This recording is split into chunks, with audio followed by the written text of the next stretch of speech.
Before watching the documentary, let's take a few seconds to scan the QR code on the screen. You are seeing a poster of our organization, Air Savers. We are working on reducing air pollution around the world by spreading awareness to the society regarding air pollution and also promote the use of clean energy like solar cars, solar panels, and also biodegradable plastic.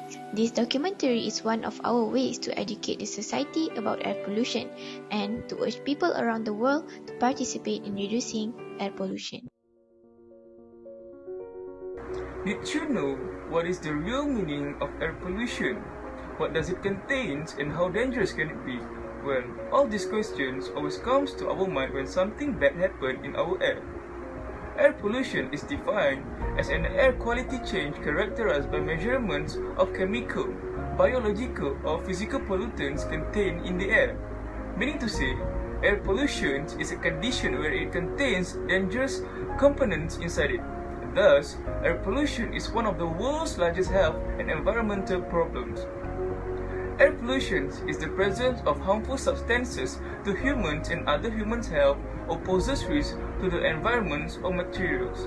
There are different air pollutants such as ammonia, carbon monoxide, or even chlorofluorocarbon, or should I call it as CFC. Let me tell you guys one thing that might scare you.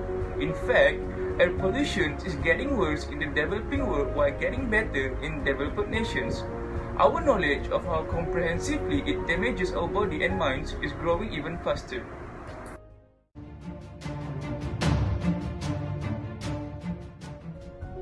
Some air pollution comes from natural sources such as volcano eruptions and forest fires. Volcano eruptions are able to emit massive quantities of sulfur, chlorine, and ash products which later disseminated by the wind over large areas. Meanwhile, forest fires create fine particles of smoke. According to the Environmental Protection Agency, those fine particles are small enough to get into the lungs and damage both the lungs and the heart. Other than that, most air pollution results from human activities. For instance, burning fossil fuels from the vehicle to generate energy releases some harmful gases into the air. More than half of the carbon monoxide and nitrogen oxide were emitted by transport. In industrial processes, the burning of fossil fuels releases sulfur dioxide, which is intended to supply energy to power plants. The emission of these gases is dangerous to human health as it can lead to shortness of breath and other health problems. Next, agricultural activities also produce some harmful gases in the atmosphere. Byproduct like ammonia is regarded as one of the most harmful gases in the atmosphere. Furthermore, the use of pesticides, insecticides, and fertilizers to cultivate the crops releases harmful chemicals into the atmosphere. The air quality index varies from one country to another. Some may have a high air quality index due to severe air quality, while some have better air quality. Based on the IQ Air report, several countries reported high air quality index.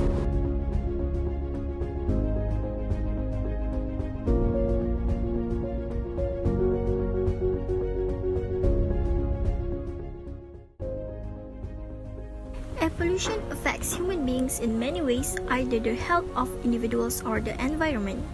Air pollution causes environmental problems such as acid rain and haze. The depletion of the ozone layer is also caused by air pollution.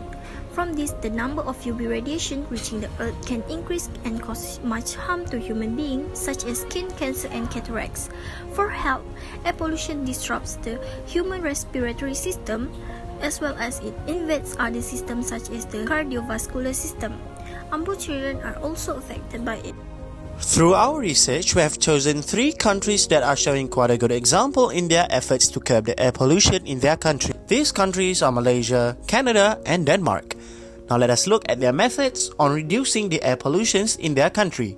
In Malaysia, after severe air quality was first recorded with haze in 1983, a Clean Air Action Plan (CAAP) was developed and introduced in the 9th Malaysia Plan to improve air quality, and various initiatives were also introduced in the Rancangan Malaysia ke-10 (RMK10), such as the Air Pollutant Index (API) and the Haze Action Plan.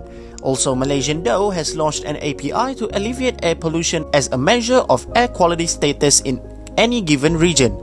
The CAAP provides a series of policies and metrics that offer a blueprint for improving air quality by reducing the incidence, intensity, and length of bad air quality episodes. In Denmark, as we all know, diesel-fueled vehicles are one of the most significant contributors to air pollution. In 2006, an act that allowed the 4 largest cities in Denmark, Aarhus, Aalborg, Copenhagen, and Frederiksberg, and Odense to establish the low emission zones. The types of vehicles subject to the low emissions are the heavy-duty and the diesel-fueled ones. The Act passed required the owners of the heavy-duty vehicles to make sure that their vehicles have fulfilled the obligation in terms of European emission standard, which is Euro 4 standard, or the vehicles must be modified with particle filters that must be able to reduce at least 80% of the particles contained by the diesel engine exhaust of the heavy-duty vehicles. The Federation of Danish Motorists, FDM, the Environmental Protection Agency, and the municipalities have conducted a lot of campaigns to spread awareness among the locals to start turning off their engines if they have no intention to move their vehicles. Another effort done by the Danish to slow down air pollution is implementing the Environmental Protection Act 1974, which focuses on decreasing the local environment and health risks coming from the industry. And finally, in Canada, in research, air pollution increases an individual's vulnerability to respiratory viral infection and pneumonia, so Canada's government implemented a few measures and the opted measures effect. Air Quality Health Index forecast is broadcast for communities all across Canada. These forecasts are issued twice a day and current air quality conditions are updated hourly to reduce the harmful discharge of gas. Next is by working with other government levels to measure air quality at hundreds of locations across Canada. ECCC has also taken steps to maintain Canada's air quality monitoring networks to the extent possible throughout the COVID-19 pandemic.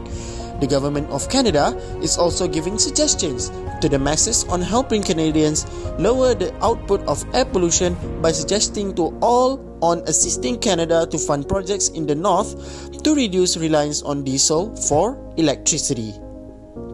Based on the efforts of the 3 countries that are being discussed, Malaysia, Denmark, and Canada, the effectiveness of each country's methods can be seen through an international air pollution statistic website, which is IQAir. IQAir is an established Swiss company that monitors the number of air pollutants present in the air. In 2019, Canada and Denmark are on point with the World Health Organization target, which is 7.72 microgram per cubic and 9.60 microgram per cubic, respectively, which shows that their methods are effective.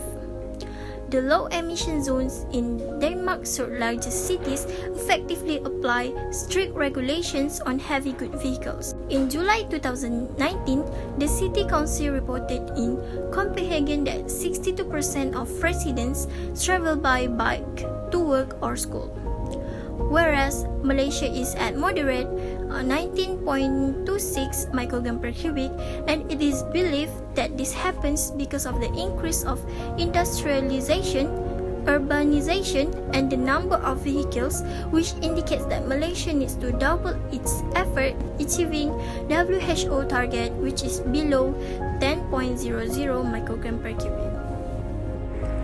The International Law Commission has come out with the draft guidelines with the purpose to assist the international community about the global protection of the atmosphere. These are 12 draft guidelines relating to the global protection of the atmosphere. Draft Guideline Number 1. The definition of the atmospheric pollution is the release by humans, direct or indirectly, into the atmosphere of substance that contributing to the air pollution and endanger the human's health.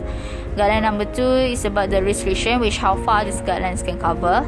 Next, number 3 stating the obligation of each state to protect the atmosphere by applying the law to prevent and control the air pollution.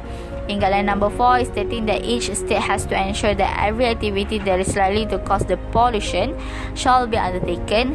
And in guideline number 5 and number 6 talking about the reasonable steps that need to be taken to ensure a safe atmosphere for the current and future generation. In the guideline number 7 is talking about the international large-scale modification. Guideline number 8 stated that each state must oblige to cooperate with each other and with relevant international organizations to protect the atmosphere from air pollution, and they also must enhance the knowledge regarding the causes and the impacts that could cause the air pollution by sharing the information. In guideline number 9 is about the interrelationships among relevant laws. Guideline number 10 and number 11 is about the implementation and compliance that each state is required to abide the international law to protect our atmosphere in a very good way. Last but not least, guideline number 12 is about the dispute settlements. In any case that there is a dispute between states relating to the atmosphere pollution, therefore those states shall settle the conflicts in a very peaceful means.